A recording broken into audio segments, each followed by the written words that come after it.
All you've got is this moment. What? 21st century's yesterday. You can care all you want. Everybody does, and that's okay. You're one of my kind.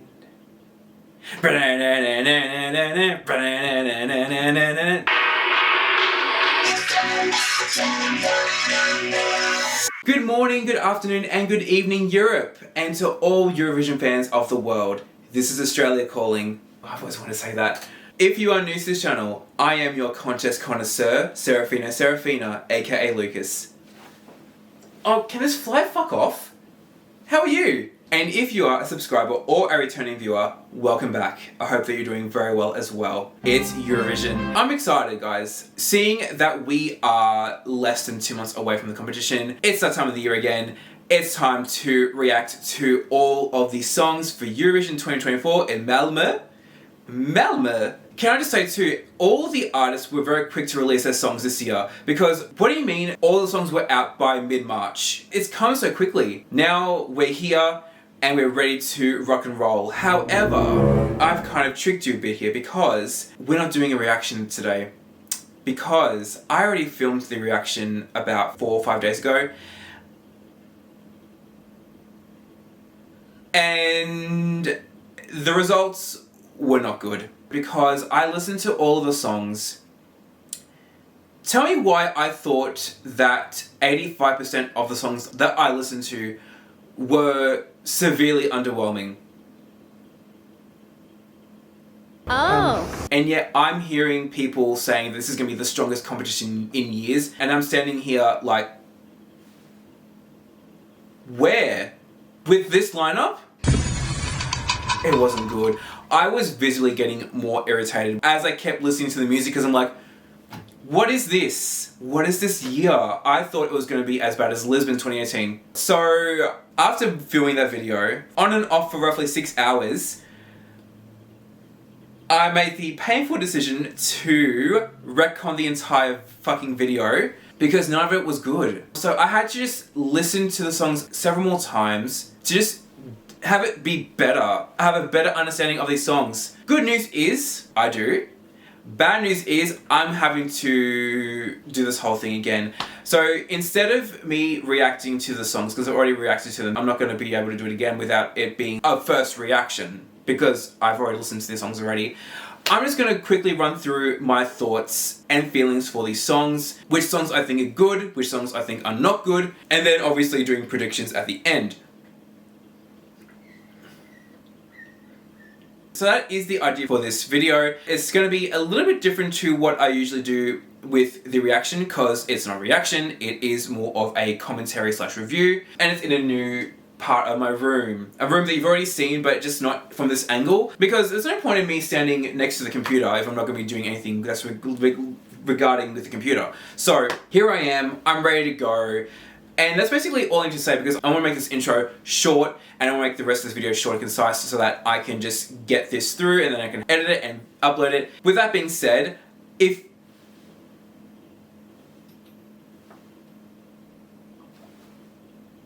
That's me! Hi. Before we get into it, please like the video, subscribe to my channel, comment down below, hit the notification bell, and follow me on Instagram at Serafina_Serafina. Okay, with that all being said and done, let's get into this review. As always, I'm going to start in alphabetical order of country. So, starting off, representing Albania, we've got Besa with the song Titan. Now, as Albania is always the first country that I react to, there's always a bit of hype starting off because it is the first country that I react to. Titan's not it for me. I'm sorry. I don't think it's going to be great. It wasn't the most entertaining song that I listened to. If anything, it's quite standard at this point. It's a very standard Eurovision empowering ballad. It wasn't even a ballad. It's a typical empowering Eurovision song. I mean, don't get me wrong. Besa's vocals are beautiful. She's got a great voice. I just don't think the song's good. She initially had Zemran Indoor, which I thought was a different song, but I just listened to it before, and it's just Titan in Albanian. Actually, that's another thing I want to mention too. This is the first time in years that Albania has put forward a song entirely in English. Because at least for the last 5+ years, Albania has put through songs that are in Albanian, which is great. You know, love to hear a lot of the Albanian language, but it's nice to switch it up every now and then. So I will say this though. I don't like the final chorus. If you listen to the first chorus and then you hear the switch up in the final chorus, unnecessary. I'll go down, I'll never break, like a titan. I'm a titan in the sky.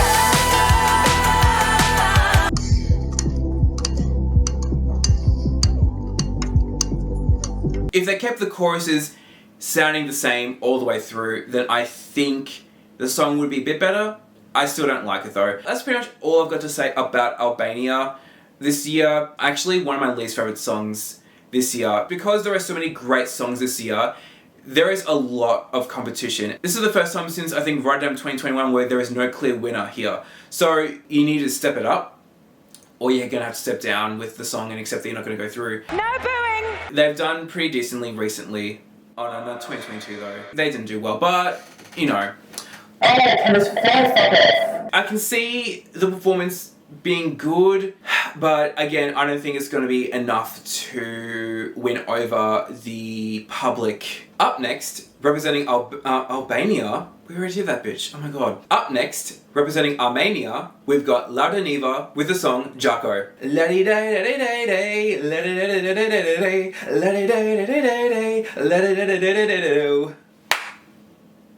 Top 3. Immediately. Oh. I love it. This is something that, to me, it just really lifts my spirit up so much. Musically, it is such a joyful song. And it's so unlike anything that Armenia has put through recently. And speaking of which, it's the first song in a while that is sung entirely in Armenian. I love that. I think sometimes world music can be a bit, you know, hit or miss. Not just in Eurovision, but in general, sometimes it can get a bit boring depending on who the person is. This is fantastic. This is fantastic. I love this song so much. I love the energy. The bits of the music video that I saw, the vibe and energy pouring out from this music video is fantastic. I hope they go through. Unlike Armenia last year, I think Armenia last year was a very, you know, it is what it was, but the switch up with Armenia, for me at least, phenomenal. I just can't get enough of the song, and I can just see the visuals in the staging. I feel like it's gonna be very Armenian. It's going to be very fun. Oh, I'm just thinking of the song now. It's just so great. I've just got the computer here. I just want to have a quick look at the lyrics again. I'm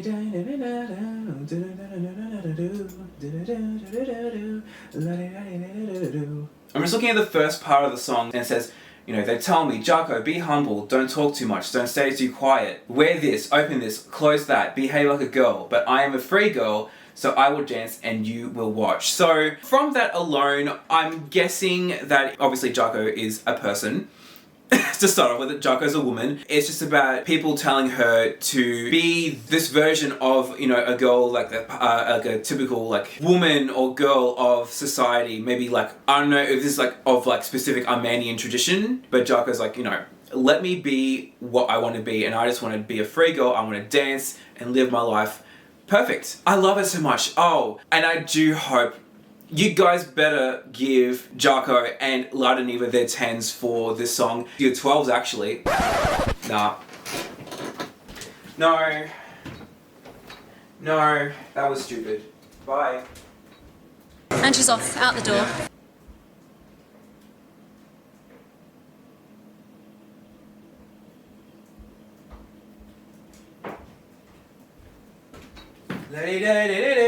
I want this song to do very well. I hope it goes through to the grand final, and I hope it does very well. I think it's got a lot of potential to be very successful this year, and I really hope so. Next up, representing Australia, we've got Electric Fields with the song One Milkali, One Blood. So initially, I wasn't a big fan of this song. I just wasn't too sure if I liked it in general, really. I think this is one of those songs where I had to listen to it a few more times. I do like it a lot more.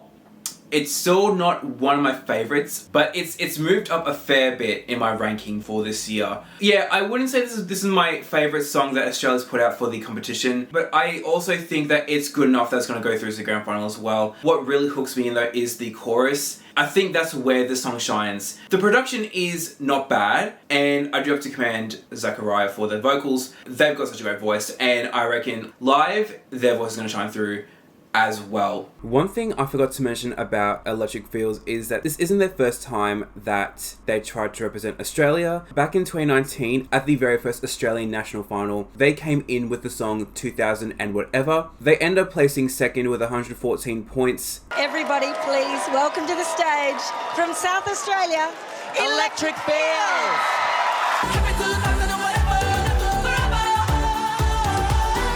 Ultimately, Kate Miller-Heidke won with Zero Gravity. I haven't listened to 2000 and Whatever, but Zero Gravity still clears all the other songs from that year. However, I'm glad that Electric Fields finally gets their chance to represent us at Eurovision. This also means this is the second year in a row where the Australian delegation have put forward an act that came second in a national final, because Voyager had the same predicament in 2022. Because we haven't had a national final in 2 years now, I wonder if while we are still choosing our acts internally, they're going to be artists who have come second, or maybe just giving other artists who were in national finals a chance to represent us. I'm not too sure. I guess we can confirm that in the contest next year, I guess. Here's a really great thing about Australia's entry this year that all of you know now that is really great, and it's also a Eurovision first. Hello? This is the first song ever in Eurovision that has got an Indigenous Australian language in it, which I am so happy about. I really am. If you have watched my Australia Decides 2022 reaction, which is also my very first video ever, I said this. You know what? Where is the songs that are not just in English for Australia? That it will be a great power move. 2 years later, it's finally happened. I'm really glad it's happened this soon. I honestly thought we were going to have a lot of more English songs. I'm glad that we got a song that's not just in English. Not only that, but I'm glad that the first song that we've put in that is in a different language aside from English is an Indigenous Australian language. Because there are so many different Indigenous languages and dialects around Australia. This one in particular is Yankunytjatjara, which is a dialect that's spoken in northwest South Australia. Sorry, I had to think about that for a second because there are so many different directions in there. North, west, south. North, south, east and west. Let's get this party moving. I'm really hoping that they're going to go full on Indigenous aesthetics in the staging, because this will be the perfect time to show a lot more of Indigenous Australian cultures on such a big stage like Eurovision, because it's going to be broadcast not just in Europe, but around the world as well. So this is perfect. I think this song is going to grow on me a lot more. And I think with a lot of these songs too, my rankings will also change once I've watched the contest. So I'm hoping that the song might go a bit higher than it already is. But mind you, it's gone so much higher already than when I did the reaction. Because the reaction was like, it was towards the bottom, it wasn't good, but it's a lot better now, so I'm happy about that. So I'm going to watch the space with Australia, and I hope they do very well. I think they deserve to be in the grand final again this year, and I think we've got a good chance to do so as well. Absolutely. Next up, representing Austria, we've got Colleen with the song We Will Rave. This is not funny anymore. Like, this song's in my top 3 as well. I mean, look, honestly, it's not surprising. I had a lot of high hopes for the song as well, because from what I heard about the song leading up to it being released was that it was going to be a techno-pop song, and also the fact that Colleen is also a dancer and choreographer who's also helped out with previous Eurovision contests. Oh, she's gonna rock the house down. This song, when I listened to it, when the beat came in the first verse, I immediately thought of Cascader, because that is such, like, every time we touch, energy. So I go, where them broken hearted go. And that's what this is. It's harkening back to that Y2K, mid-2000s Europop, Euro dance music. I wouldn't say it's niche, it's a niche subgenre. It's quite popular. It's making a resurgence in music recently, and I think it seems like a couple of these songs this year have got a lot of Europop tendencies and sounds within them. We'll get to them later, but spoiler alert, out of all the Europop-esque songs, this one's my favourite. What do you mean when the darkness hits and we can't be saved? We rum-de-dum-dum-dum, we will rave. That's exactly what I'm doing. When the first chorus comes in, it's setting you up. And then you go into this little bit in between the chorus and the beat drop. I was not ready for it. I was not ready for it when I listened to it. Those kind of sounds I love so much. I love it so much. You know what it reminds me of? It's that kind of sound. I had this discussion with my sister, I think a year or two ago, about how like Europop-esque Eurodance or like maybe like Eurotrance music should make a comeback. And it has. I'm really excited about it. Again, top 3, not my favourite. We'll get to my favourite later on. It's a close second. I know that we're going to get served visuals. We're going to get served choreo. We're going to get served everything. And because Colleen is well versed in Eurovision, she's helped with, I think, being a stand-in for lead artists during rehearsals. She was the creative director for Spain in 2022, which is Slow Mo by Chanel. Makes sense, right? Women in pop supporting each other. I love that. And she's done a lot more things in Eurovision, but those are the ones that I remember off the top of my head. So it's now her time to be in front. I love that for her. I think she's going to do very well. She's going to, already, because Austria last year, again, another top 3. Oh, top 3? Not anymore. Oh. Okay. But top 5 at least. I will keep saying this. Taya and Selena were robbed last year from being top 10. No way they got 16 points from the public. I'm sorry, that's not it. That's not it. Me saying that's not going to change anything, I'm just ranting a bit. Sorry, I probably might be a bit triggering. I'm sorry. Who the hell's Edgar may have been robbed from being top 10, but I'm being dead serious, guys.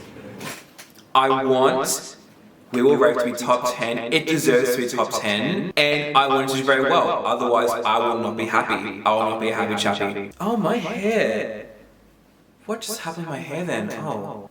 Anyways, Austria for the grand final this year. Austria for top 10, sorry. Up next, representing Azerbaijan, we've got Fari featuring Ilkin Dovlatov with the song Özünlǝ Apar. Now, Azerbaijan recently have been putting out some songs that have been very okay. Do you think maybe by now they might do the same thing again with Özünlǝ Apar? I don't know what it is, but there is something about the song and the not the harmonies, but the vocalization of Fari in the song is attracting me to the song. I'm loving his voice. The song itself is not bad. I don't know if a lot of people will think the song is very middle of the road. I think this is their best song they've put out since My Sahari, which is such a bold thing to say because that is such a completely different song. I hope that Azerbaijan goes through this year. I think they've got a good chance to do so with the song. I don't know what I can see for staging. I'm just hoping that Fari's vocals are good live, because that will also determine whether or not I think the song should go through to the grand final as well. Because his vocals sound nice in the studio version, I do want the song to go through to the grand final. I just don't know if everyone else will do the same thing. That's the only issue, so only time will tell at this point. Listening to this song further, I'm a bit concerned about how well the song will progress in the contest this year. Because even though I like Fari's voice, I also feel like this song can get a bit monotone throughout some parts of the song, which means that if this song falls flat in the semi-final, that could easily jeopardize Azerbaijan's chances in going through to the grand final. Next up, representing Belgium, we've got Misty with the song Before the Party's Over.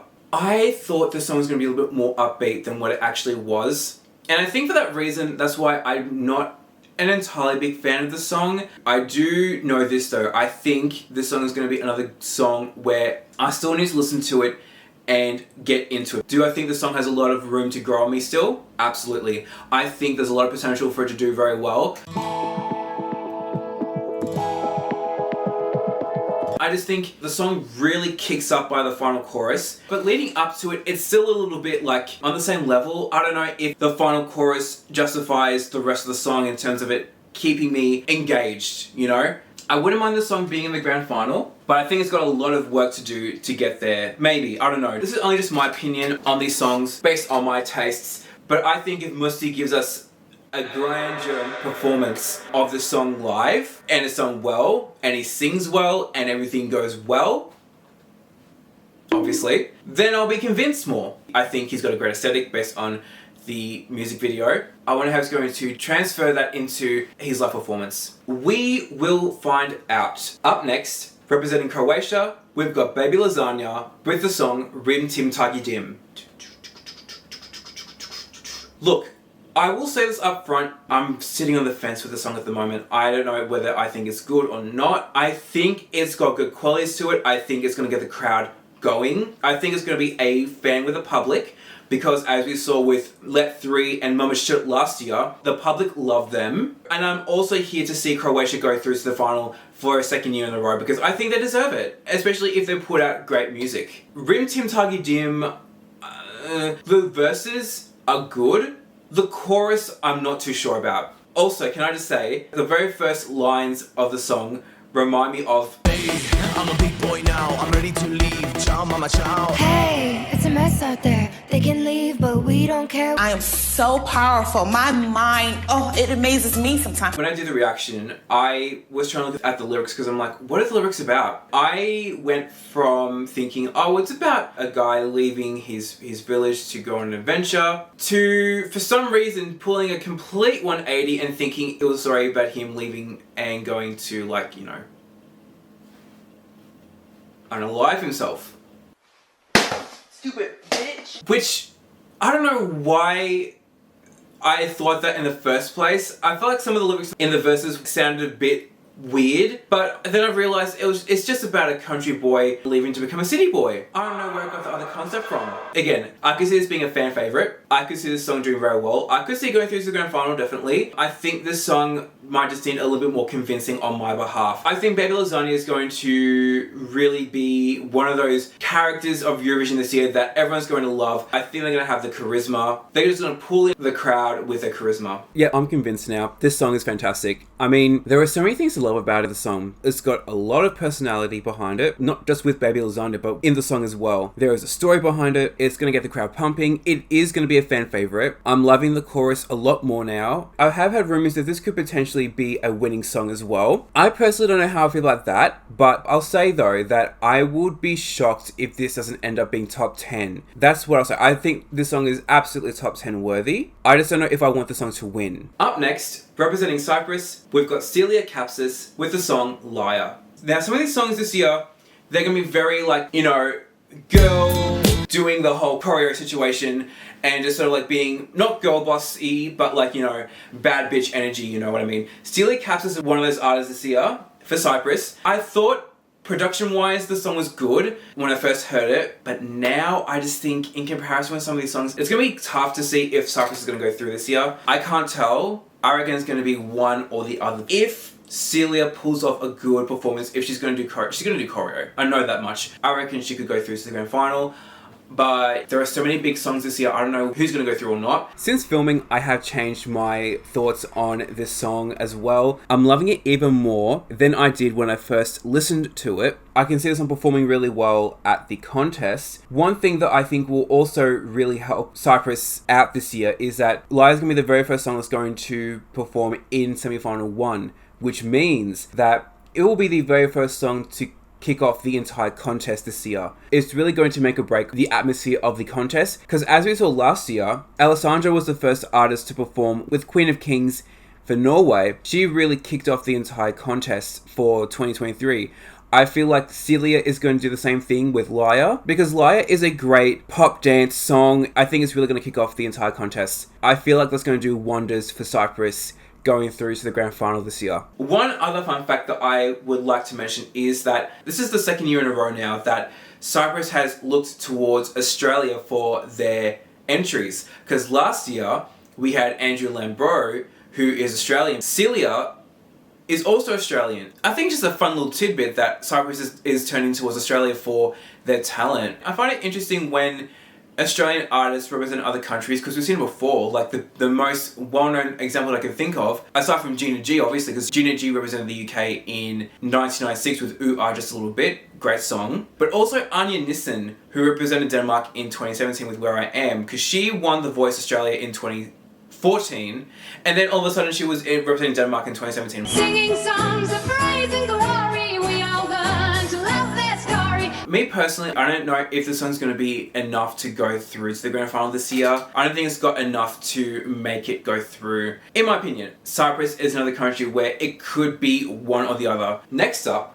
representing Czechia, we've got Jako with the song Pedestal. I quite like this song. I mean, we do have a few rock numbers this year, but none that's like more alt rock. And what I mean by that is when I first listened to the song, I said in my reaction that this song could easily be played on Triple J.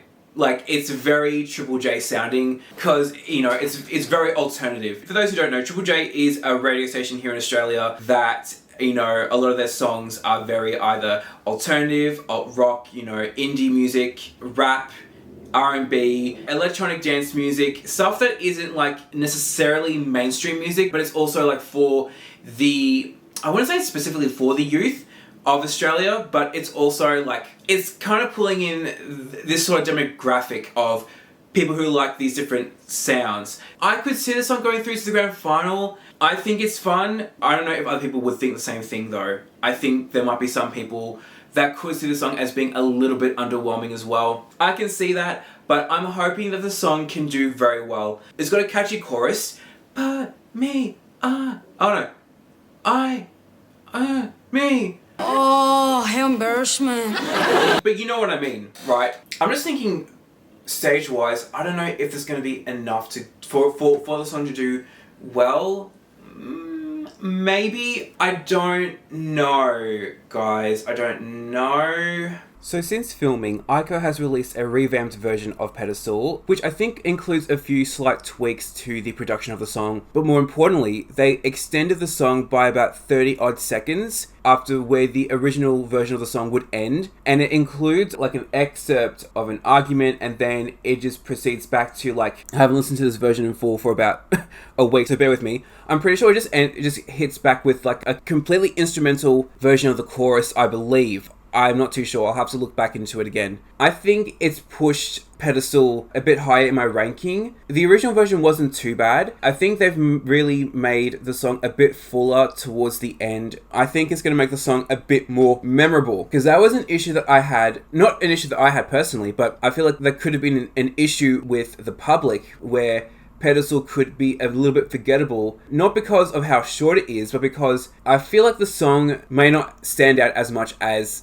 other songs this year, but I feel like now that the song is a bit longer, that might work well in Iko's favour into going through to the grand final. I'm pretty sure the song's about putting yourself first after, you know, being in a relationship where it's always about the other person and just, you know, I guess taking care of yourself. That's my assumption of what the song's about, but I could be wrong. I would like the song to do well, but I think, again, it's going to depend on what everyone else is going to think.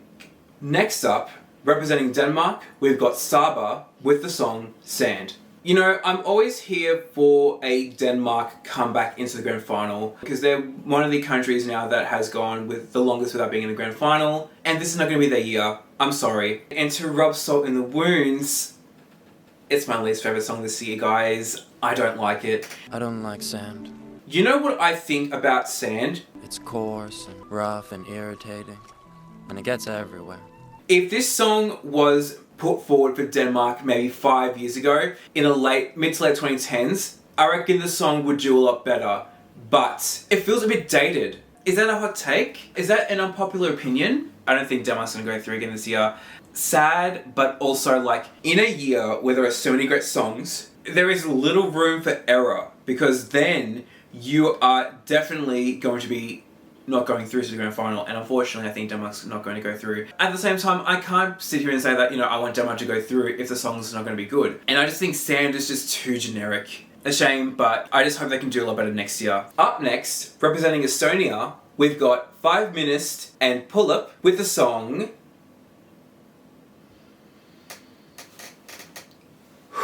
Nendest, Narkootikumidest, Midagi. I think I got that right. No. Now, Wait a minute. Wait a minute. don't come for me just because of that reaction. I don't dislike the song. I think the song's quite good, and it has gone up slowly in my ranking. It's not one of my favourite songs this year, but I can see the song doing very well with the performance. If the performance sells it for me, then I'm there. I don't know what the song is trying to say in terms of lyrics. Like, I know it's Oh, I just want to quickly check the lyrics for this song. I just want to pull them up quickly. I want to pull up. Gee, sometimes you're even more stupid than you're looking at. We're not junkies. We haven't done anything. The dresses we have on are dumpster find, TV show cops, and a police raid in the cottage. The only bag here is full of deposit bottles. I don't know drugs. I know soda and cider.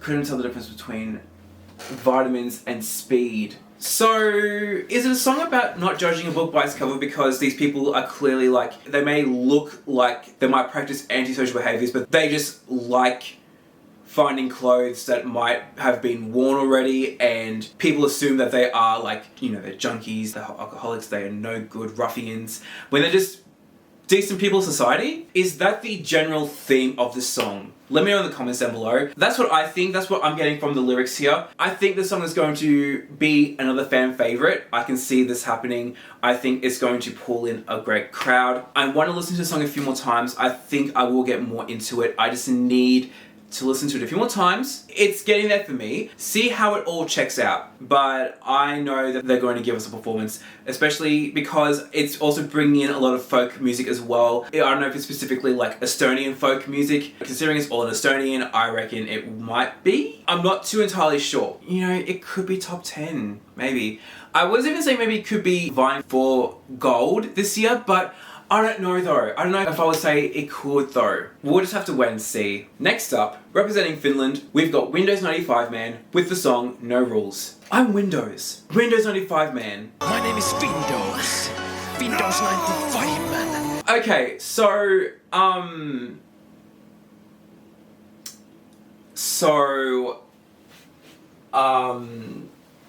hey, he would have been around with Windows 95.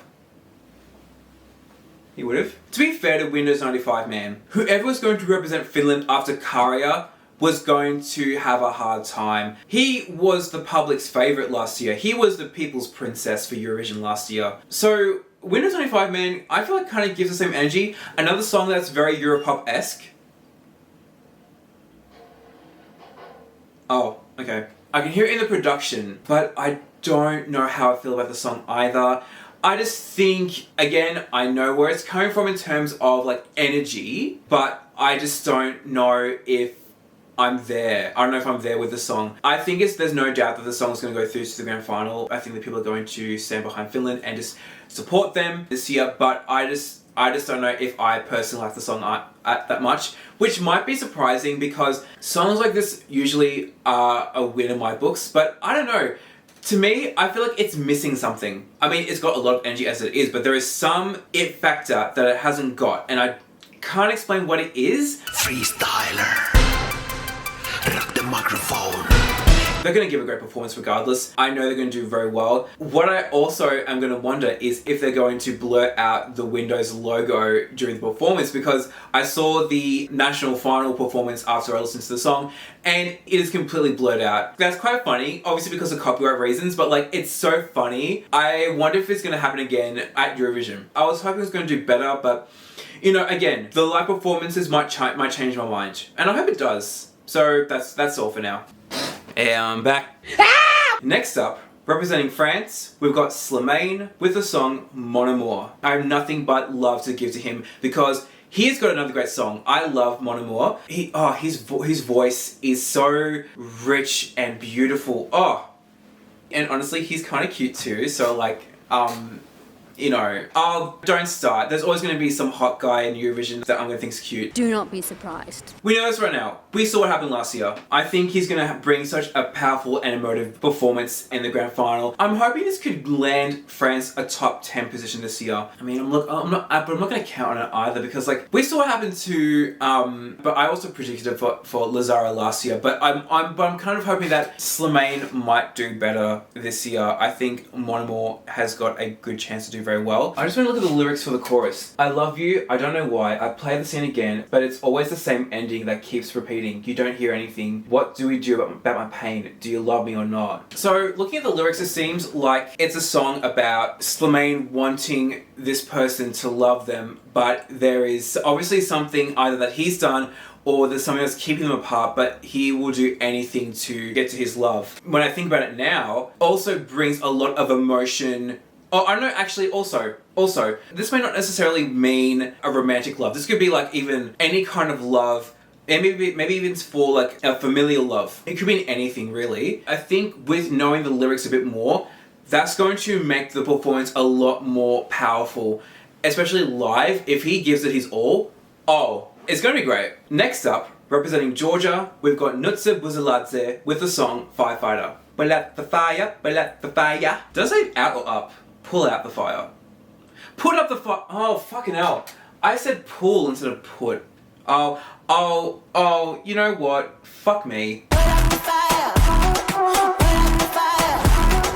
When I did the reaction, I liked the song. Now that I've listened to the songs a lot more, I don't know how I feel about the song. I don't know if Georgia's going to go through to the grand final this year, because I'm putting it under the same category with CYPRUS as it's a big bad bitch energy song, but I just don't know if it's going to be enough to go through to the grand final. We can only hope that Nutsa's gonna give us a performance, I'm pretty sure. You know, she's got a good voice, but I just don't know if the song itself is going to be enough for Georgia to go through to the grand final this year. Judging from the music video, she will give us choreo. She's gonna serve. I don't know if doing all that's gonna be enough to go through to the grand final if the song is not gonna be the best.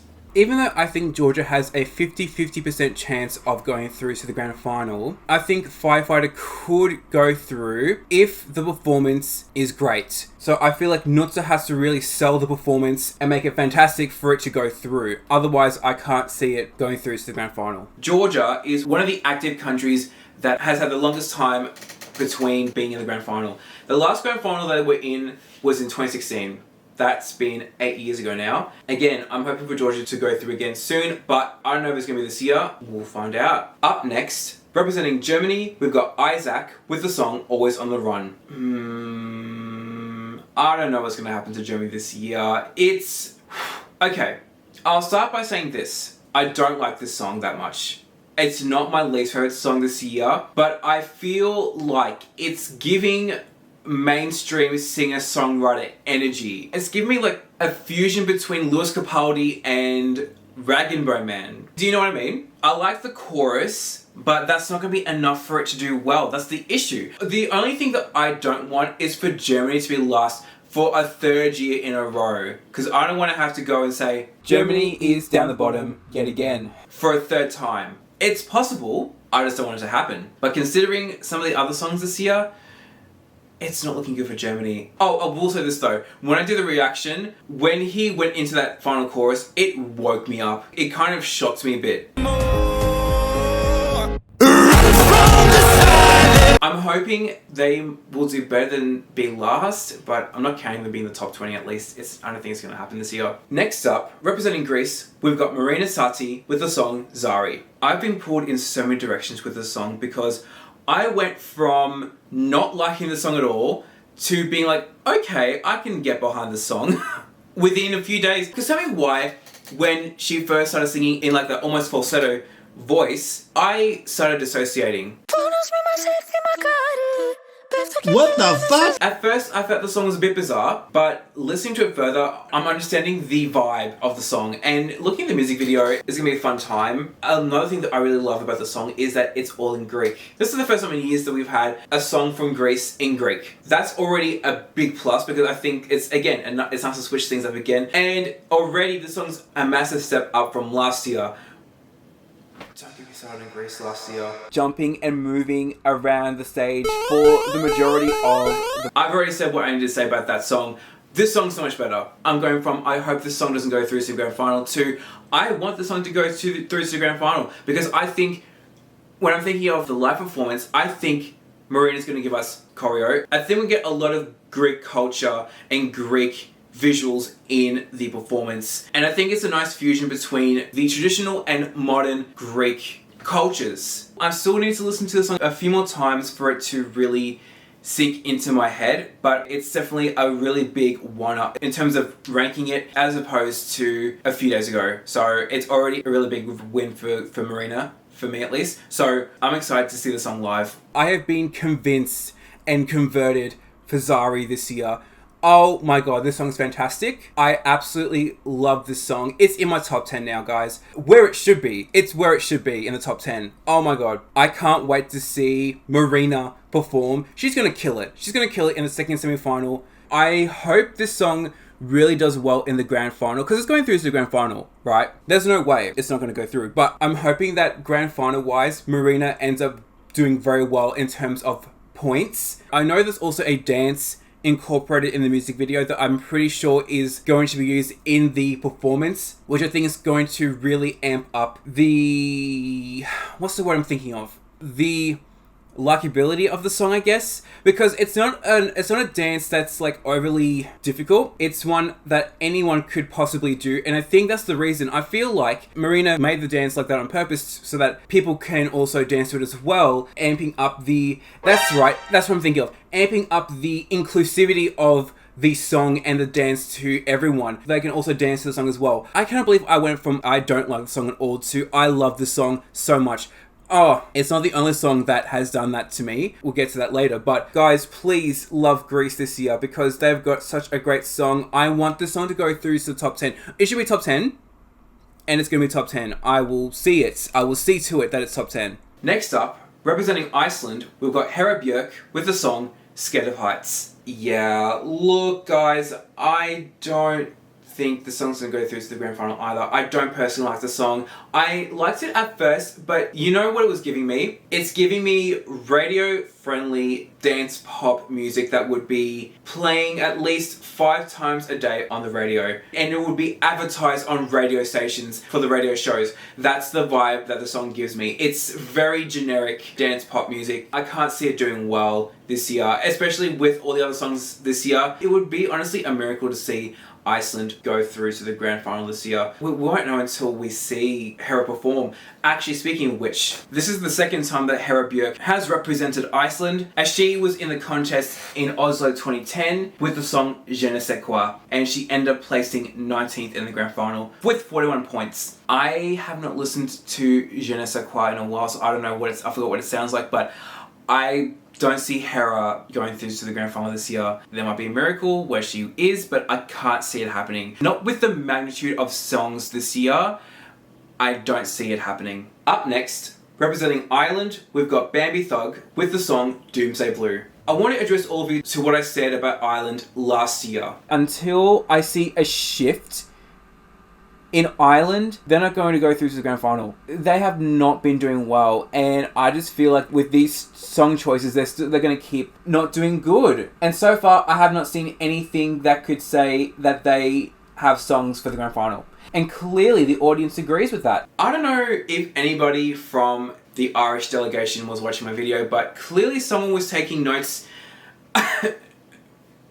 like I'm someone important, and has decided to give Bambi Thug a chance to represent Ireland, who is someone that I like.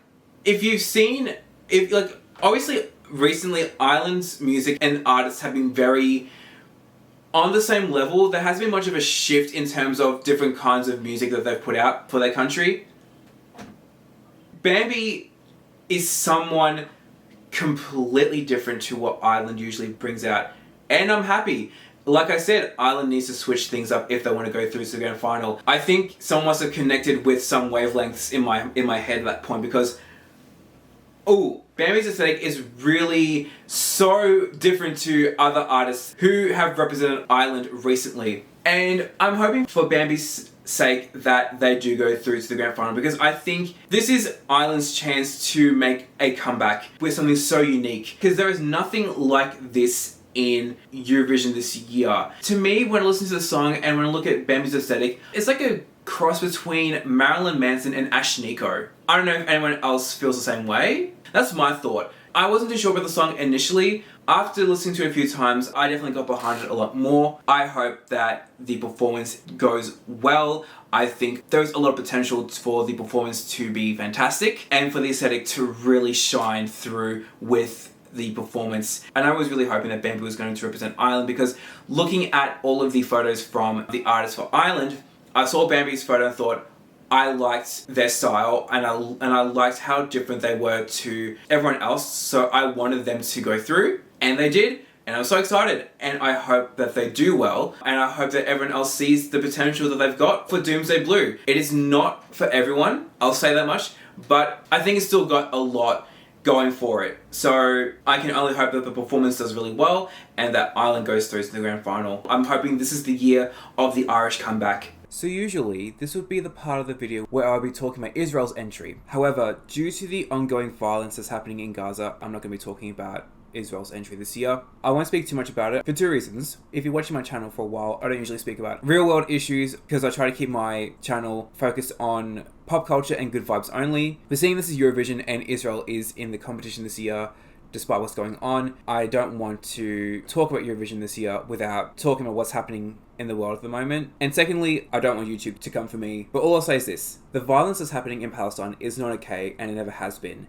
And I hope that Palestine will find peace soon and move towards a future where violence isn't unnecessarily thrown at them. Up next, representing Italy, we've got Angelina Mungo with the song La Noia. Guys, we really need to get behind Italy this year as well, because what the fuck is this song? This song's so great. It was initially my favourite song this year. It's been bumped down a few pegs. It's in my top 5 though, so don't worry about that. But this song's fantastic. It is so unlike any other song this year, and it's so unlike any other song that Italy has brought forward in the last 5-10 years. It is something so unique. And this is the first time, I think, since around 2016 when Italy has put forward a female artist. What was her name? Francesca Michelin? No Degree of Separation? Yeah. Because everyone else since then has been men. To varying degrees of success. Actually, no, all of them all end up being the top 10, didn't they? Yeah, actually Francesca was the last time that Italy wasn't in the top 10. Oh! But look, I have no worries for Angelina because I think she's going to do well. La Noia, where I think it's called The Boredom. Guys, I can't get enough of the song. When I did the reaction, it was the very first song in the entire lineup that got me up and moving. That was saying a lot at the time. Not anymore, but the chorus really gets me going. It is such a fun little song. It's fresh. I don't know how Angelina's going to perform it. In terms of stage design, I don't know what's going to come of that. I think there's a lot of room for potential for it to do really well. If Angelina wins this year, I will not be upset with another win for Italy, just solely on the song. I think the song is definitely #1 worthy. Sorry, I just gotta suck my head now. I think the aesthetics, and I'm thinking also from the music video, it's a bit eccentric, which is good. Again, something that's not been seen in Italy in a while. We could also say that Måneskin was a bit eccentric as well in terms of design, with the music video at least. Italy is also another country that always sings in Italian for the most part. When has there been a song for Italy where it has been in Italian recently? I don't think there has. I can't wait for Italy. I think they're going to do really great this year. I'm so excited to see Angelina go through. Can't wait. Next up, representing Latvia, we've got Dons with the song Holo. Now usually with songs like Holo, it would be a bit of an eye roll for me because they're a bit of a mainstay in Eurovision. They can be a bit boring and they just don't bring me much feeling. Tell me why the chorus of the song has just got my attention. I don't know. It's just, I don't know, the melody of the song and Don's vocals in the chorus, that's got me sold on the song for it doing well. Just like Georgia, Latvia is the country with the longest period of time without being in the grand final. Again, last time them being in the grand final was 2016. So I'm here to see Latvia go through again. I think Dons has a decent chance to go through. I don't know if anybody else will feel the same way because of the reasons why I don't usually like songs like this, but the public might surprise me with it going through to the grand final. I could be wrong and people might like it. I think it's quite a decent ballad. Again, I think what helps is Don's vocals. I think he's got a beautiful voice and I think he could do very well because I was a bit skeptical based on Don's win for the Latvian national final, but I'm not gonna lie, I'm quite happy with how it's turned out. But I'm also curious to see what he's gonna do for the performance. I feel like there's gonna be a lot of options. I wonder if it's gonna be a similar situation to the music video where he's got other people that are also bold with the same outfit on, just together. I don't know. We'll find out. But I wouldn't mind seeing Latvia go through this year. I think this song has a good chance to do so. Next up, representing Lithuania, we've got Sylvester Belt with the song Luktelk. Initially, I had the song in my top 20. I think it was actually in my top 15 actually. When I listened to the song at first, I liked it a fair bit. I liked the production. I liked the sound of the song. But it has gone down my ranking a bit because listening to some of these other songs, this song I feel like kind of is a bit in the middle, like in terms of the sound. I just think, I don't know if it compares with the other songs that I like more. I could see the song doing well, I could see the song going through to the grand final, but I also feel like this song has room to not go through to the grand final as well. But I don't think it's going to happen. I think Sylvester's got enough people behind him to do well. Look guys, I'm going to be honest here. I'm liking the song less as the weeks go. I think because there are so many other songs that I've changed my opinion on and I'm loving even more, it's bringing Luktelk further down in my ranking, and I don't know, it's not standing out to me as much as it used to. So I'm not liking its chances, although I'm not going to completely lose hope in it just yet. If the performance in the semi-final is great, then it might change my mind. We won't know until semi-final 1. Is it in semi-final 1? Until then, I don't like the song that much anymore. I think I like the production more than the vocals. Definitely. We'll see what happens with the performance in May and whether or not the song will do well. I think the song will do well. I don't think it will do top 10 at all. For the first time in over 30 years, representing Luxembourg, we've got Tali with the song Fighter. I don't know how people feel about Luxembourg this year. This might be an unpopular opinion, but I don't mind the song. Look, I think it's gone down a bit in my ranking. I don't know if we'll go through to the grand final. I would like for it to, but I think Luxembourg is going to be hit or miss with the public. I will say this though, I like the bit towards the end of the chorus where she goes do do do do do do do do do do do. When I first listened to the song, I was hooked with that bit. The rest of the chorus though, if people don't like it, I can see reasons why, especially with the chorus. It's a little bit bland. I kind of hope that at least, you know, for their first time back, Luxembourg go through to the grand final. It's not a bad song. Okay, so even though I liked Fighter initially and it's gone down in my ranking since, that has changed a lot. And the biggest reason why is because since filming, like Jako, Tali has released a revamped version of Fighter for Eurovision, which I personally like even more, because to me, the revamped version adds a lot of extra volumes to the song that I think were needed to make the song better than it originally was. There are a few certain moments in the revamped version that stand out more than the original version.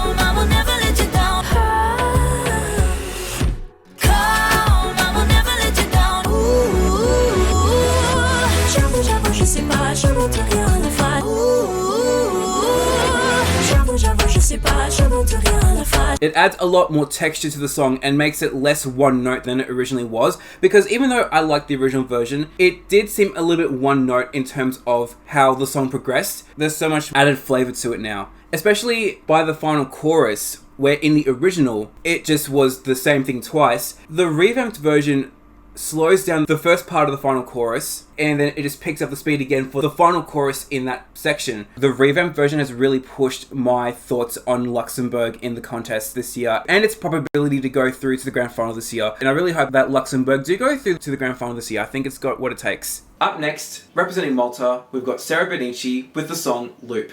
Now, just like Tali, Sarah has got the same sort of energy and like type of song like... Well, actually, Tali is a bit different to like Nutsa and Celia. Celia, Nutsa, and Sarah kind of have the same kind of like energy with the song, but Sarah's song is my favorite out of the 3 or 4. Because I don't know why Loop is a bit on loop at the well, not really at the moment actually. Interesting. Loop is actually quite fun. I don't know, I forgot if any of the other songs like this have it, but it's got room for a dance break. There was a dance break in between the second and third choruses. It sounds like Sarah's going to go off with this performance. It's going to be an all-out choreographed performance, and judging from the music video as well, she's got the moves down pat. The only thing now is whether or not she will be able to sing while dance live. Oh, there was a national final for Malta, so surely she would have if she's already done it in... Oh no, wait, hang on. No, yeah, surely she would have. Hopefully. Well, we'll soon see, eh? Oh my god, you got me on loop. Yeah.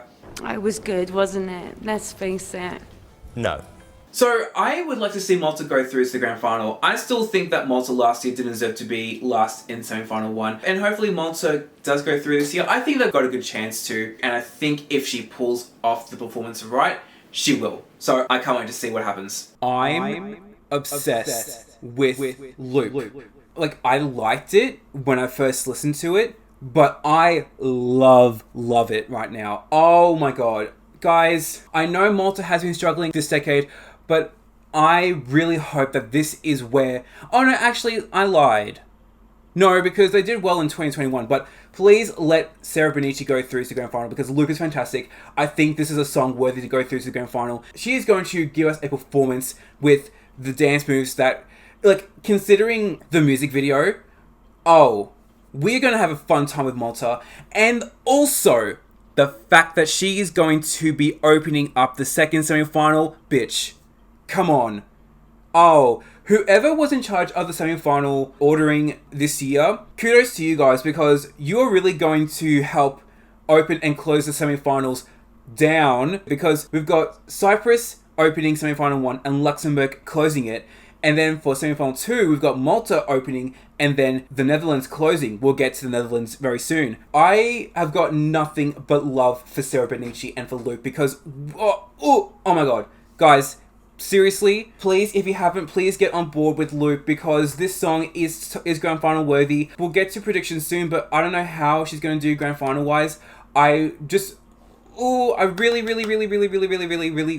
hope that she does well in the grand final too. I mean, I hope, please, because this song is fantastic. It's pop. It's pop defined. Perfect. This song is on loop for me. I don't care that's a pun. It's true. And yeah, that's all I have to say. Guys, get behind Loop. Seriously. Up next, representing Moldova, we've got Natalia Barbu with the song In the Middle. Like Lithuania, I feel like I like this song a lot when I first listened to it, but after listening to all these other songs, again, I'm not a big fan of the song that much. I just don't think that it's got enough to go through to the grand final. Like, I thought I liked the chorus, I don't anymore. Again, I don't think it's enough to go through to the grand final in comparison with some of these other songs. It might surprise me. I don't know. Judging from the national performance, there might be violins involved because I'm pretty sure Natalia is a violinist. So she'll incorporate that somehow into the performance. Actually, speaking of Natalia Barbu, she, just like Hera Björk, is another artist who is returning to Eurovision. Back in Helsinki 2007, she represented Moldova with the song Fight, which ended up placing 10th in the grand final with 109 points. So Natalia did well the first time. It's been, how many years has that been then? It's been like 17 years? Wait. Yeah, 17 years since she was last in the contest. I just don't know if I can see the song doing very well. That's the only issue I have. If the live performance is good, then that'll be great, but I'm not holding my breath at all for it, unfortunately. Alright guys, I'm back. It's been a few hours because I've had to recharge the battery, but we're here now. The sun is perfectly on my face, which is a bit blinding, but you know what? It kind of gives a bit of a added aesthetics to the rest of this video. And we've got the sun slowly setting today, and we have like the trees sort of making a lovely shadowy effect. It's all cool. Alright, let's move on. Representing Netherlands, we've got Joost Klein with the song Europa. Now, Joost Klein, I think, falls under the same vein of Windows 95 Man this year in terms of the kind of Europop sound. They're both kind of similar but different. Cause we're different but we're the same. However, where I feel like No Rules is a little bit in the middle for me, I don't know how I really feel about it. With Europapa, I'm leaning more towards I do like it. It's not one of my favourite songs of the year though. I just think it's a little bit... I don't know what the right word I'm trying to think of is for my thoughts on this song, but it's a little bit, well, I guess it's a little bit cheesy, but you know what? Europop can be cheesy, that's what it is, and I feel like this song is like very Eurovision-esque cheese. It's to be what is to be expected. What I'm also gathering too with Joost is that he is probably going to be the Kari of 2024 in terms of he's going to be this, you know, very peculiar, very like out there character with charisma that's going to have a big following during the Eurovision season. But I don't know if in terms of caliber, especially in this competition, this year specifically, I don't know how well he'll do. I reckon he'll definitely get grand final status. I just don't know if he could potentially do top 10. Keep calm. Count to 10. 1, 2, 3, 8, 9, 10. I don't know. I personally don't care. What?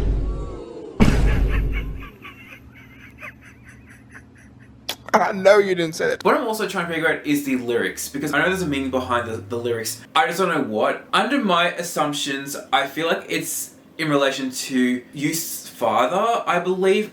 Oh my god, this fucking fly again. And I don't know if it's about Youth finally representing Eurovision. I don't know if that's a dream of his that he wants to do, and he's finally doing it, but you know, he's doing it at a time where his father has since passed.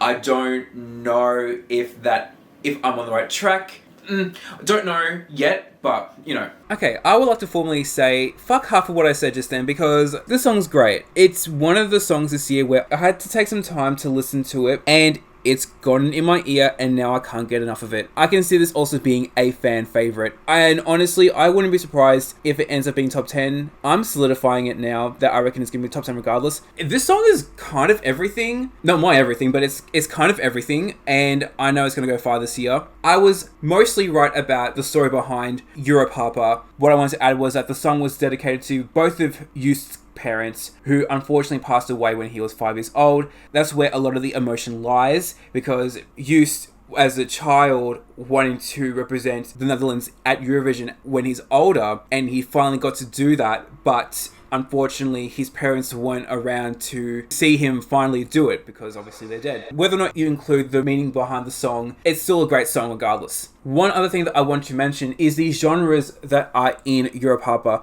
Two specifically that I think are the most important ones, which are both subgenres of hardcore music. The first being happy hardcore or happycore, which was a very big subgenre of hardcore music in the 90s. As the name suggests, it's hardcore music, but it's very like bright and bubbly. I can't think of any songs at the moment that are happy hardcore, but it's a subgenre that I know, and there are a couple songs from that sort of genre that I listen to and are great. But the other subgenre, which is a lot more specific and really important here, is gabba, which is another subgenre of hardcore music which originated in the Netherlands, and it's really Dutch, which I initially wasn't too sure if I knew any gabba songs. However, I do. There is one in particular, and I think a lot of Australians will know this song. It's probably the most well-known gabba song here in Australia, which is Here's Johnny by Hocus Pocus. Here's Johnny.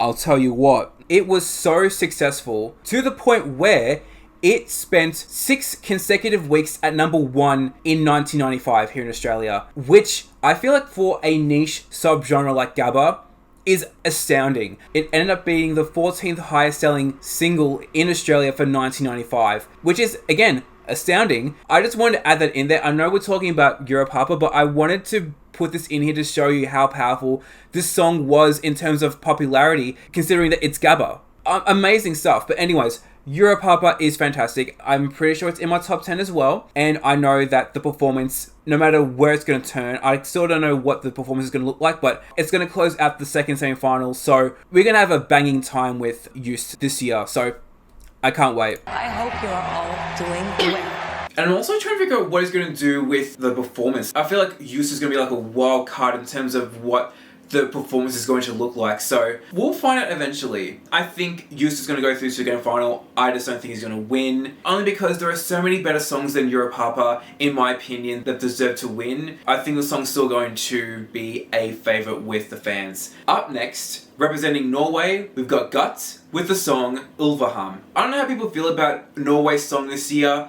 I feel like recently Norway has been a country, for me at least, that I haven't been enjoying their songs that much. At least with Alessandra last year, I don't mind it. With Guts though, I initially had this as my least favourite song of the year because I could not get behind the chorus. In my opinion, in my humble opinion, it felt disjointed. That's just me. As I keep saying in my videos, well, I've probably said it twice already, music is art and art is subjective. But since then, it has gone up in my ranking, probably by like 10 spots. I do appreciate it a lot more, but I'm trying to figure out whether or not it may go through to the grand final. I reckon it's got potential to do so. I reckon Gut's gonna have a lot of great visuals for their live performance. I'm hoping that this song can grow on me as well, but I guess we won't know until the time comes. I just still need to be sold on the song. That's all there is left to do. So maybe leading up to the contest, I might listen to it more, see how I go. I just don't know if the song itself is something that I particularly like. I didn't like it on the first listen, I'll tell you that much now. Up next, representing Poland, we've got Luna with the song The Tower. I think in general, Luna is probably going to be one of those artists where there is a chance that they could either go through to the grand final or not. I personally hope that she does because I don't mind The Tower. It's a cute song in my opinion in terms of production of the sound. The chorus, for some reason, I don't know why, the chorus kind of reminds me of Bring Night by Sia.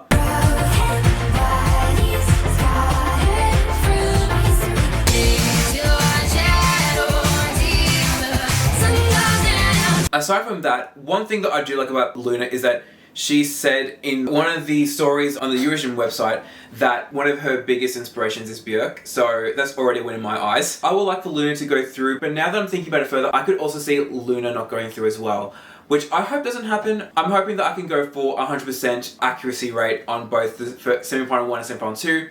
We'll get to that later, but yeah, I do hope that Poland has a good chance to go through, especially with a better song than last year. I'm sorry, I don't care what anyone says. Solo is shit. I don't know why it ended up placing 19th in the grand final. Oh.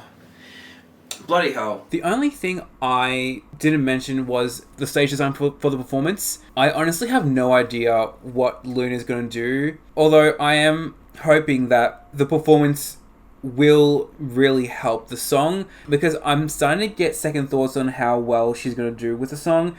I hope that Poland does well, but The Tower is another song where the performance is going to make or break its inclusion in the grand final. Next up, representing Portugal, we've got Yolanda with the song Grito. At this point, there's always going to be a special place in my heart for Portugal in the contest because over the past couple of years, they've given me such great songs. We had Elisa, The Black Mamba, Maro, and Mimi Cat, and that was all within this decade so far. Next up for Portugal is Yolanda. Grito is quite a beautiful song too. I don't think it's my personal favourite song from Portugal this decade currently. I still love it. And I do hope that Portugal still goes through to the grand final this year. I mean, I can see where Portugal could fall flat, but I hope they don't. I don't know what the live performance is going to be like.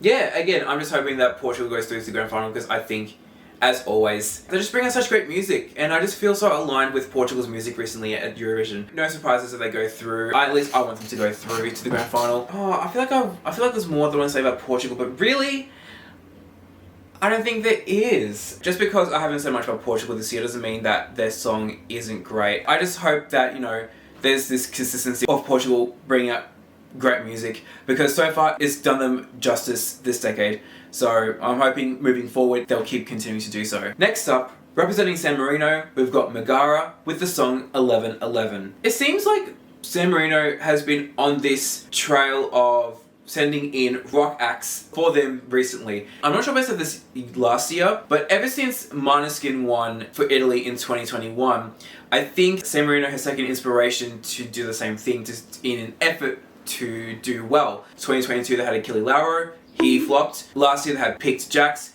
they flopped, and now we have Megara. I think for me, out of the 3 rock songs that San Marino have put through recently, I like 1111 the best. And I do hope that they go through to the grand final this year. And here's why. Firstly, this song's in Spanish, which I feel like is something that I wasn't expecting from San Marino because, you know, San Marino is within Italy. And 2, this sounds like a really fun song. I mean, Stripper was a bit mid. Oh, the live performance of Like an Animal was bad. It was bad. So, judging from 1111, it reminds me of like mid to late 2000s commercial pop rock music, you know? I feel like Megara looks like a band that would have been really big in the late 2000s. It just feels like it fits right in with that period of time. And it sounds nostalgic with it also being fresh. I'm hoping for the return of San Marino in the grand final. This is a good time for them to do so. This song is great. I think it will do great in the grand final. So hopefully we'll see San Marino in the grand final this year. Next up, representing Serbia, we've got Teodora with the song Ramonda. I think that's how it's pronounced, because I foolishly said Ramonda in the reaction.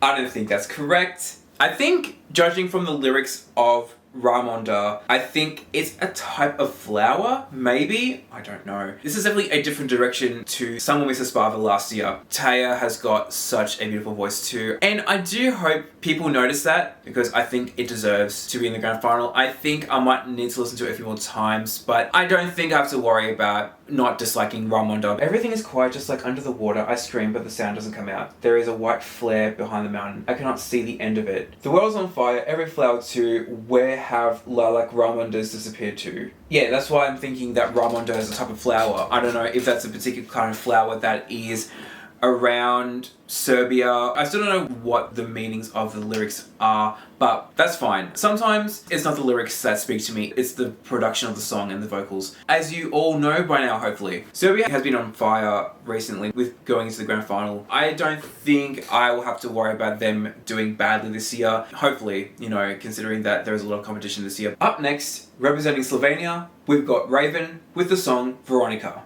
Now, just like with We Will Rave, Veronica was hotly anticipated for me, mainly because when Raven was announced as the artist, I was already loving her aesthetic with the photo that she had, and then when she announced the name and what it was about, I was invested, because if you don't know, well, if you're a Eurovision fan, then you probably know by now, but the song Veronica is about, I believe it's a Slovenian either myth or urban legend about a woman named Veronica. I forgot her surname. She was supposedly a witch, and it's Raven telling her story through the song, which I think is a very unique concept. It's not all the time that we see stuff like that. What was also intriguing me too was the fact that Raven is usually a mixture of pop and opera. That instantly gave me Kate Mulahaki vibes, because that's another artist who mixes pop and opera. Raven's song is really dramatic and very cinematic. It is very theatrical, and her voice,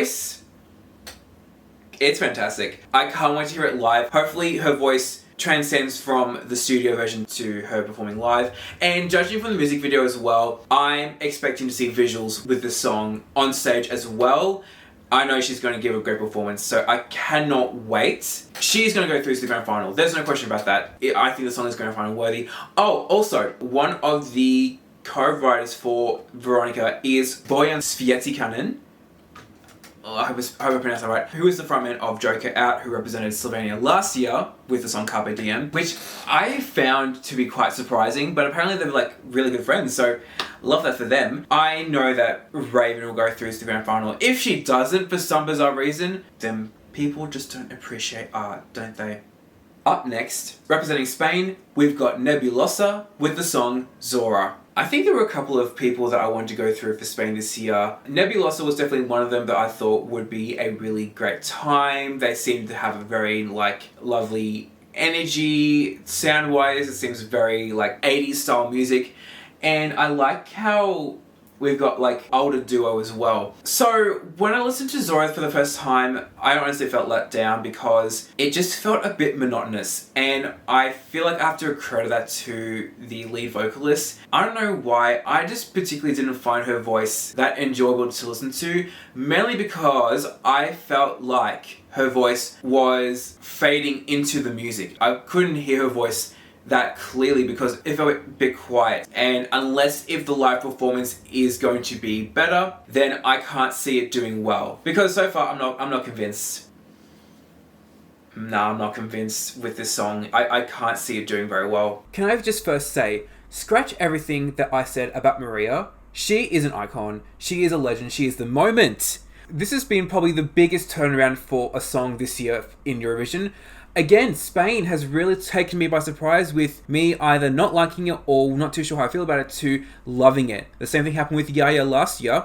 Zora is no different. If not, it's more insane. It went from being third last in my ranking to being in my top 10. I don't know, I forgot where it ranks, but it's in my top 10. Oh my god. Oh my god. I cannot get enough of this song, really. It's just a lot of fun. It doesn't take itself too seriously, and I think that's the whole point, and I think a lot of people will enjoy it because of it. I'll get to that a bit more in a second, but listening to the song a lot more and thinking about it deeper, Maria's vocals are fine. They're not too quiet in comparison with the production. I think the mixing with her voice and the production is fine. She doesn't fade into the background. She is front and center. Speaking of front and center, I watched the Benidorm National Final performance after I listened to the song. Oh my god, Maria, she's commanding that stage. Oh, she's gonna have a presence on stage. And what I really love is that everyone was chanting along with Maria to the song. You can hear them singing along with Maria so clearly. I reckon Zora could do a lot better than I expect, and I hope Nebulosa does. Speaking of the performance, judging from the national final, I really hope that they keep a lot of the aesthetics from the national final in the actual final, because it just makes the vibe of the song a fuck ton better. Sorry, I just have to pause. Just so you understand. Sorry, I'm really passionate about the song, but that's because it's so great. It's a little bit, it's actually, is it a bit camp? Oh, the performance is a bit camp. I mean, damn. Oh, one thing that I need to say about Maria, and I mean this in the best way possible, Maria is giving off this real housewife who's dabbling in music energy. Do you guys envision the vision I'm visioning? Do you guys envision the vision I'm visioning? Please. Please, I hope you do. Anyway, Spain better do good this year, because fuck, everyone knows what happened to them last year. Let's bring Spain another top 10. Yes, I think Zora could be top 10.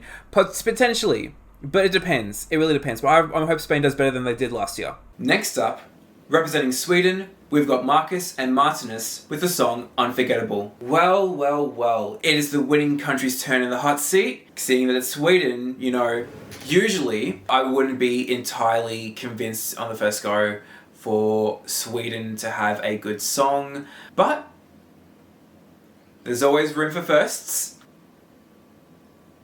Like, that beat, the beat drop for this song after the first chorus. Unforgettable. I gagged a little bit because I wasn't expecting that from Sweden. I've just never found Sweden's songs on a first go to be one of my favourite songs. It is one of my favourite songs this year. Like, this feels like a parallel universe I've stepped into where I'm loving Sweden's song off the cuff. Look, it's not like I don't like Sweden in the competition. They're great. It's because they're great is where the issue lies. Because for me at least, and I've been trying to verbalize it for a couple of years now as to why I have this issue with Sweden. And I've figured it out over the past couple of months. And my issue is, in my opinion, and I feel like this has happened for over a decade now, Sweden have put through songs that I feel like are really safe, and yet they still end up placing top 10 for the most part. Some of these songs I feel like are not top 10 worthy, but they still do because they're Sweden. Again, this is no hate towards Sweden at all, but Unforgettable took me by surprise. I can see the song being very popular. Like, it's probably going to do top 10 anyways because it's Sweden, but at least I'm happy with it being top 10 because it's a good song. Can I also just say too, this doesn't require Loreen last year, because Tattoo's a great song as well. But, you know, prior to Loreen, I think between Loreen and Loreen, a lot of those songs were too safe and shouldn't have been top 10 for the most part. That's just my opinion. I think Marcus and Martinus have got a good chance of doing top 10 this year. Do I think it would win? I don't think so. I don't think this will give Sweden another win. I think Sweden shouldn't have another win for a while. Because they've won 3 times in the last 15 years. They're currently tied as the country with the most wins in Eurovision alongside Ireland now. So Ireland need to really get together if they don't want to lose the title to Sweden. Because who knows, Sweden are on it constantly. They are always in form and are ready to just fuck shit up. And we have to just accept that now. We just have to just deal with it. I feel like I've been talking more about Sweden than the song, but yeah, no, I can see the song being really popular as well. It seems like people love it, and it also kind of gives a modern Y2K feel to the song. I wouldn't say Euro pop, but definitely Y2K pop music. That's what it feels like. It's, yeah, giving a fresh take on Y2K pop music. That's what I'm getting from this song. I don't have an awful lot more to say about Unforgettable than I already have said, but there are 2 things I want to mention. The first thing that I want to bring up is the production of the song after the second beat drop towards the end. I don't know if it's just me, but it really sounds like something that Max Martin and Rami Yacoub would have produced circa 1999 to 2001. It's kind of giving something that it would have been in a Backstreet Boys song Through Millennium. Okay, I'm just saying it's kind of like larger than life, but can you guys agree with me on this? The second thing I want to talk about is one of the co-writers / co-producers of the song, which is Jimmy Thernfeld, aka Jimmy Joker, who is no stranger to Eurovision. Especially recently, he's helped with writing and producing songs for Eurovision. This year, he's accredited in 2 songs, the first obviously being Unforgettable for Sweden, and then also he helped to co-produce and co-write We Will Rave by Colleen for Austria. Same thing happened last year. He helped to co-write and co-produce 2 songs, that of A Broken Heart by Andrew Lambro for Cyprus, and then eventual winner Tattoo by Loreen for Sweden. Up next, representing Switzerland, we've got Nemo with the song The Code. Oh, Switzerland. I don't know what it's been this decade so far, but we've had 3 years now of sad boys giving us sad songs. It worked for them in 2021, and they were trying to replicate that success in the last 2 years, and it's garnered them a grand final position, but nothing above 15th. At least. I was a bit concerned with Nemo that this was going to be the same situation. And then I hear this. And I knew that we weren't getting that at all this year. We got something better. We got something so much better. This song is fantastic. There are so many different sections to the song, but it comes together so perfectly. There is a point where Nemo is rapping during the second verse. I don't know if that section in particular is like a drum and bass section, but it somehow fits in, especially when we get to like before the chorus where the orchestral harmony comes through in between their raps. It just ramps the song up even more than it already does. Oh my god, I hope this song goes through to the grand final.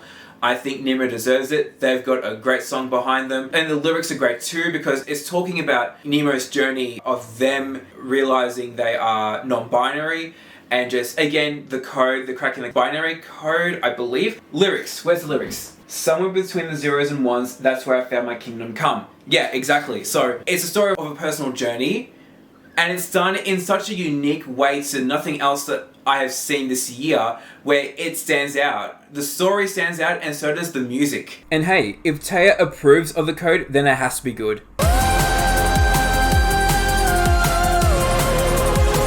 With that being said, that should give Switzerland and therefore Nemo an easy win into the grand final. You thought I was going to say an easy win for the contest. Well, I don't know if Nemo could win with the song.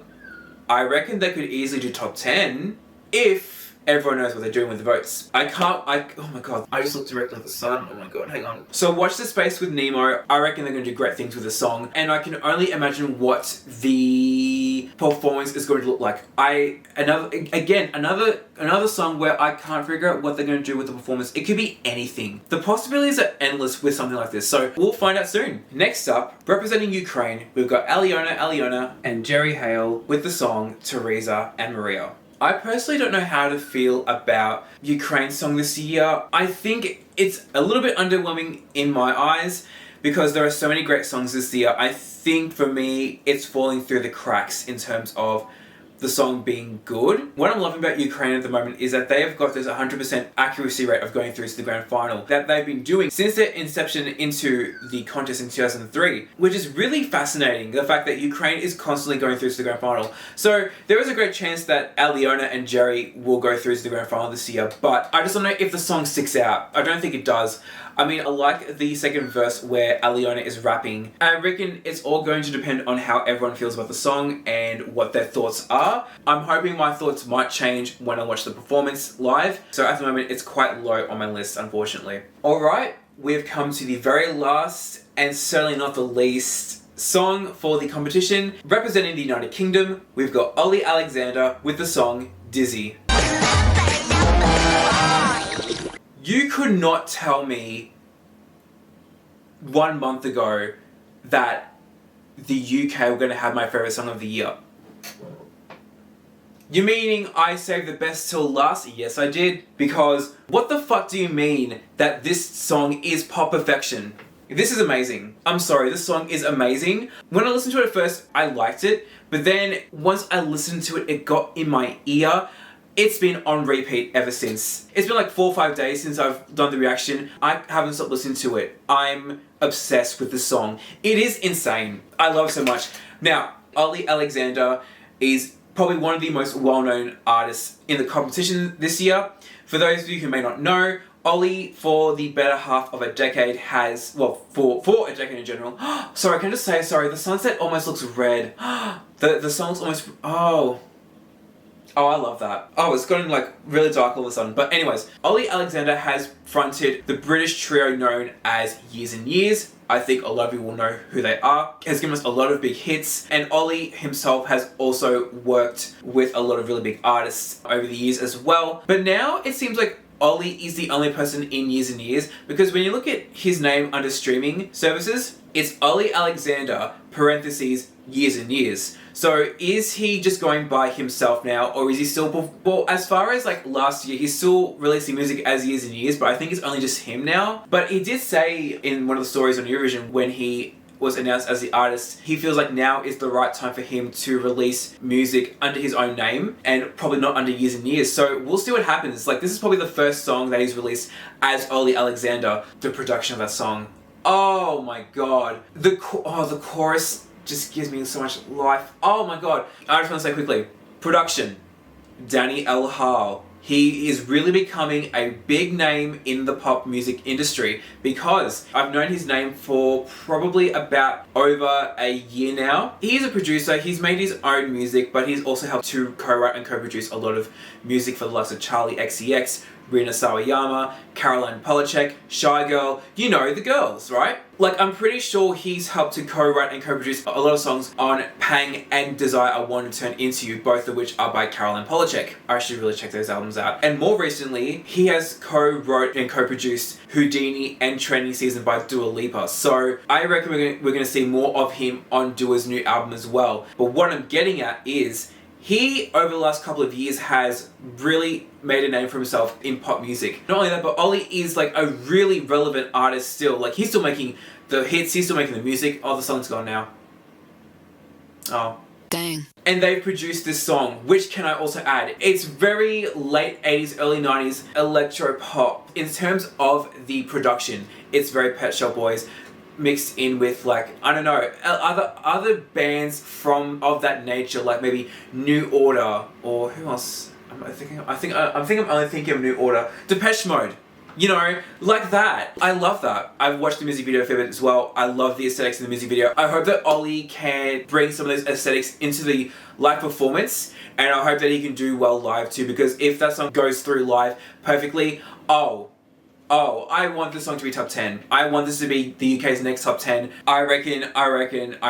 It's going to do well. And I hope it does well, because I will not stand here and see the UK in the bottom 6 again this year. Not with Dizzy. No, it doesn't deserve it. I can't wait to see. Again, I can't believe the UK has my favourite song this year, but, you know, that's what I love about listening to these songs for the first time. I don't know who's going to have my favourite songs of the year. It's always a mystery. And then comes the question, one of these countries is going to have the winning song.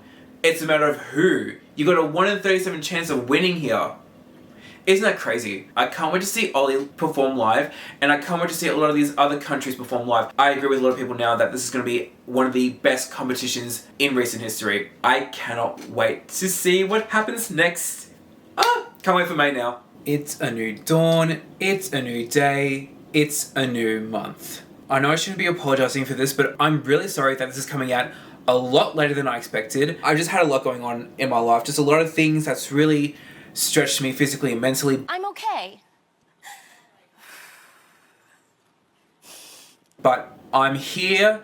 It's been about 4 or 5 weeks since I filmed all of that. This whole editing process has been a nightmare. I don't understand why this was so difficult to edit, but I'm at the home stretch. I won't bore you guys any further. We're here for predictions. My thoughts have changed so much about these songs that I just want to redo it so that my thoughts are updated, because I'm going to do things a bit differently with my predictions as well. May as well, seeing that this whole video is different to what I usually do. With predictions, as some of you might know, over the last 2 years, I based my predictions on which songs I like more, as opposed to others in that semi-final. However, I'm going to go a bit more strategically this year. I'm probably going to do this in the future now. I'm going to try and attempt trying to figure out who will actually go through to the grand final and see if I can go for 100% for both semi-finals. It's going to be a mess, I know that for sure, but for the last day or two, I've been racking my brains trying to figure out who will actually go through to the grand final. It hasn't been easy, I'll tell you that much now. I think I've come to a conclusion. So with that, let's dive into the predictions. Let's start off with semi-final 1. To recap who's in semi-final 1, we've got Cyprus, Serbia, Lithuania, Ireland, Ukraine, Poland, Croatia, Iceland, Slovenia, Finland, Moldova, Azerbaijan, Australia, Portugal, and Luxembourg. So, trying to figure out who will actually go through is a lot harder than just putting in your top 10 and just like let it just be what it is. So actually trying to strategically think is so hard. I'm trying to get into the mindset of past Eurovision competitions and which songs did very well and which ones didn't. To start off with, I'm going to put forward the 2 countries that I know are definitely going to go through from semi-final 1. The first, Slovenia, because I know that Raven is going to kill it with Veronica. She's going to go through without a shadow of a doubt.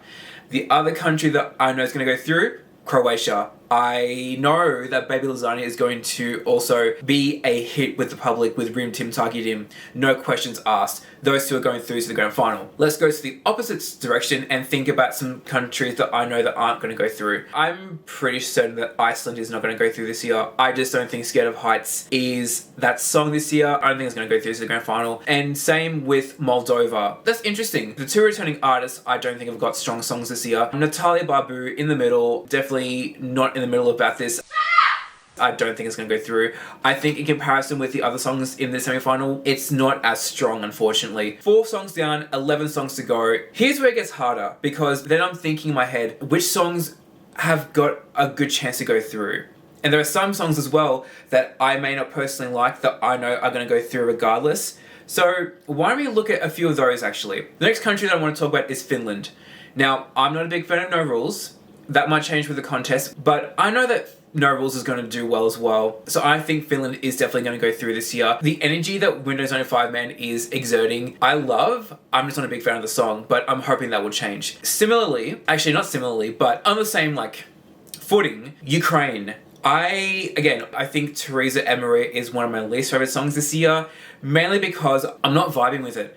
But what I do know for sure, like I said when I talked about Teresa and Maria, Ukraine has always been in the grand final since they first started in 2003. I think it's highly likely that Ukraine's going to go through anyways, regardless of whether I like the song or not. Keep that 100% accuracy rate going strong. So 3 countries that I think have got a good chance of going through to the grand final. Cyprus, the fact that Celia is the first artist to perform in the contest, like Alessandra last year, is giving Laia a good chance to go through. So I think Cyprus is going to go through. Australia. I think Australia's got a really good chance to go through as well. Great song, and I think it's just got a good potential. Portugal, look, I have my doubts about Portugal going through, but I think because Portugal has done so well this decade so far, I have a good feeling that Grito is going to go through. I hope so because it's still a good song. It has gone down a bit in my ranking, but I still think Portugal's got a good chance of going through as well this year, so let's hope. Next, I want to talk about Azerbaijan. Now, even though I don't mind the song, I am seriously doubting its chances of going through to the grand final. I don't think it's going to go through. I just don't think it's enough. On par with that, I don't think Poland's going to make it either. I don't know, something about in my heart, I'm trying to listen to my heart with these predictions. I don't think Poland's going to go through. Again, just like with Azerbaijan, I don't think the song's enough. It's not a bad song, but I just don't think it's got enough pull towards the audience that it's going to go through. That's just what I'm feeling in my heart. That means there's still 4 countries left, 3 spots in the grand final, and 1 not going through. Let's talk about Serbia. Ramonda, again, not one of my favorites. I was going to say it's in my top 20. Update, it's not in my top 20 anymore, but just like with Portugal, I think Ramonda is going to have enough pull to go into the grand final. Yeah, I think Serbia's going to go through. Now, I really believe that Ireland has got a good chance of going through to the grand final as well this year. Something in me is saying this is Ireland's time to shine and to get back into the grand final, and I really hope, and I'm putting this out there, I really hope that Doomsday Blue does go through. I think it's grand final worthy, so I'm hoping that it goes well.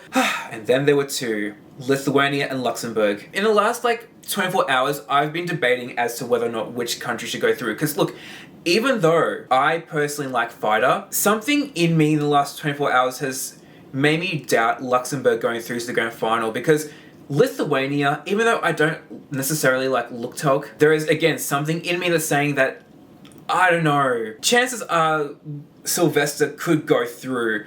Again, I don't think it's a personal favourite song of mine, but I think Luktelk has got enough fans for it to go through to the grand final.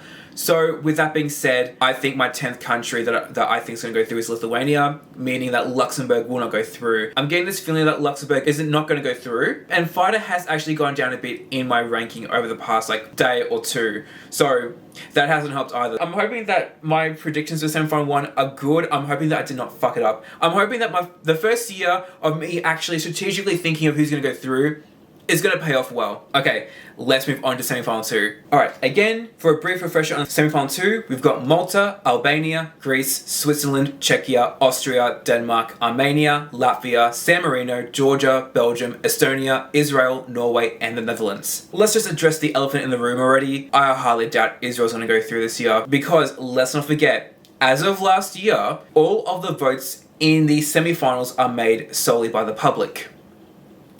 I don't need to say any more about that. There won't be enough love for Israel, especially with what's happening in Gaza at the moment, and rightfully so. I know people are still currently pushing for the EB to remove Israel from the competition, but seeing that we are a week away, I can't believe Eurovision is a week away. I'm not ready. I don't think Israel will be taken out of the competition. It will mean that it's going to get a bit tedious with them being in there. Unfortunately, that's just the way it is for this year, but I don't think that a lot of points will be thrown towards Israel's way this year with everything that's going on. Now that's out of the way, let's talk about songs that I know are definitely going to go through. And there are 4 that I'm thinking of immediately that are going to go through. Netherlands, we've got Eustace is going to go through. I think we'd be stupid not to think that he won't. He's gonna go through. It's gonna be a fun time. Greece, come on, please, let Marina go through. I think she's got a good chance of going through. Let Greece redeem itself after last year. Switzerland, come on. Switzerland's got a great song as well. Yeah, no, Switzerland is going to do Switzerland's gonna go through this year. I just know it. No questions needed, no notes taken, because that song's fantastic. Speaking of fantastic songs, Austria. Of course, Austria's gonna go through. I do hope that Kalina does better than Taya and Selena last year. We Will Rave is going to be fantastic. Everyone's going to love We Will Rave. Now I'm going to think of songs that I know aren't going to go through. Okay, there are 3 that I can think of immediately when I'm looking at the list here. I don't think Albania is going to go through. I don't think Titan's got enough to do well this year. Same thing with Denmark. I don't personally like Sand. Again, like I said, I think it sounds too dated for it to be in a competition for 2024. That's just me, but I feel like some people do like the song. That's fine, that's each their own. Everyone has their own music taste. I don't personally like it, but I also don't feel like Denmark's gonna go through this year. If Saba has a good performance, then possibly, but I'm not counting on it. Speaking of countries that haven't been in the grand final in a long time, even though I would love for a Georgia redemption, I don't think Georgia's gonna go through this year. It's gonna take a performance with a capital P for Nutsa to go through to the grand final this year. With the other songs that are in this semi-final, I'm not counting on it either, unfortunately, so I don't think Georgia's going to go through this year. Oh, speaking of songs that I think are definitely going to go through, quickly before we move on, Estonia. I forgot about Estonia. I'm in the middle with the song. It's not my favorite, but it's going to be a fan with a favorite. It's going to be a fan with the favorites. Shut the fuck up. It's going to be a favorite with the fans. There's no doubt that Estonia is going to go through. The next 2 countries, Belgium and Norway. I don't particularly like these songs. I don't outright hate them, but in my heart, something's telling me that they're both going to go through, especially Belgium. I feel like Belgium's going to go through this year. My heart's telling me they're going to go through. Norway, I'm still not too sure. I feel like they're 50-50, but again, something's telling me that Ulverham's going to go through to the grand final. So I'm just going to go with it and say Belgium and Norway are going to go through to the grand final this year. Where do we start next? Armenia. Can't believe I've left Armenia this late in talking about it, but I really hope that Armenia goes through. Again, the only song that's like a world music genre this year, I think. Yes, it is, sorry. It deserves to go through. It's such a fun, light song. I just love just the energy and the vibes from the song. Immaculate. I think Armenia is going to go through. A country that I do want to go through, and you better back me up because I personally can't vote because Australia's not in the semi-final. Let Sarah Benici go through. Please. Malta, Loop, Yeah. Give Sarah the chance to go through to the grand final. She's going to kill it. I hope she does very well in the semi-final, because I think, and again, she's going to open for semi-final too. She's going to open with a bang. Don't you know that you got me? You know? Come on. Oh, yeah. I want Malta to go through. Sorry, I'm just kind of still processing what I just did there. Okay, anyways. 3 left. So, Latvia. Now, even though I don't mind Holo, I don't know if Latvia's going to go through. Again, like I said, when I talked about Holo, this kind of song is a mainstay. It's the average, like, heart-wrenching ballad that may or may not go through, but considering the lineup in semi-final 2 as well, I don't think Latvia's going to go through. I was kind of rooting for Latvia this year, but it's not looking good. Alright, so who's that leave? It leaves Czechia and San Marino. 2 rock songs. 2 different kinds of rock. Both these songs I do love, so it's a matter of who I think the crowd is going to love more. It's hard. And I blame Norway and Belgium for this. Shout out to my Belgian and Norwegian viewers if you're watching. And just know those 2 countries are going to go through, but that means... but I have figured it out. I've decided who I believe is going to go through, and I believe it's going to be San Marino. I did want San Marino to go through last year. That was a chop. However, I think San Marino has got an element, I can't describe what, but I feel like San Marino has got an element to it that I think is going to attract the crowd and the public more to them. Whereas with Czechia, I don't think Jako has got that element to it. Again, I can't describe it. It's in my head. I know what I'm talking about, but I can't verbalize it. I just think something's missing in Pedestal, even with the revamp. And I've been doubting Czechia's chances of going through to the grand final anyways for the past week or so. I just don't think it's going to be it for Czechia, unfortunately, which is fine. But that means I'm hoping that San Marino goes through. And yep, that's pretty much it. That's my 10 for semi-final 2. Fuck, this has been too intense. I'm solidifying my predictions now, and I'm hoping that I can go for 100% accuracy for both semi-finals. So, to recap, we've got, for semi-final 1, Cyprus, Serbia, Lithuania, Ireland, Ukraine, Croatia, Slovenia, Finland, Australia, and Portugal. And for semi-final 2, Malta, Greece, Switzerland, Austria, Armenia, San Marino, Belgium, Estonia, Norway, and the Netherlands. So with that, we have got my 20 songs predicted to go through to the grand final. I can't wait to watch the semi-finals next week, and see how it's all going to play out. When do it becomes... Oh my god, I cannot believe... you guys don't understand how excited I am to finally get this video out. Because of this delay with this video, I feel like I'm falling behind with the rest of my channel. We'll get to that in a second, but I am really excited for Eurovision this year. I still can't believe it's a week away. I hope that a lot of my faves will do very well this year, and I hope that a lot of your faves will do very well. Only 20 will go through to the grand final, and only 1 out of 26 will win. It's crazy that one of these songs will win. That's good. It always freaks me out that's how, you know. I don't want to make this outro too long because it's already been such a fucking mammoth of a video. If you've made it this far, thank you so much for watching my video. If you've enjoyed it, please leave it a like. If you're enjoying my content, please subscribe. It will be greatly appreciated. Comment down below, who are your favorite artists this year? Who do you want to see go through to the grand final, or who do you want to win? I know who I want to win. I feel like a lot of them are a bit of a reach though. A boy can dream. Hit the notification bell so that you can get notified on when I upload next.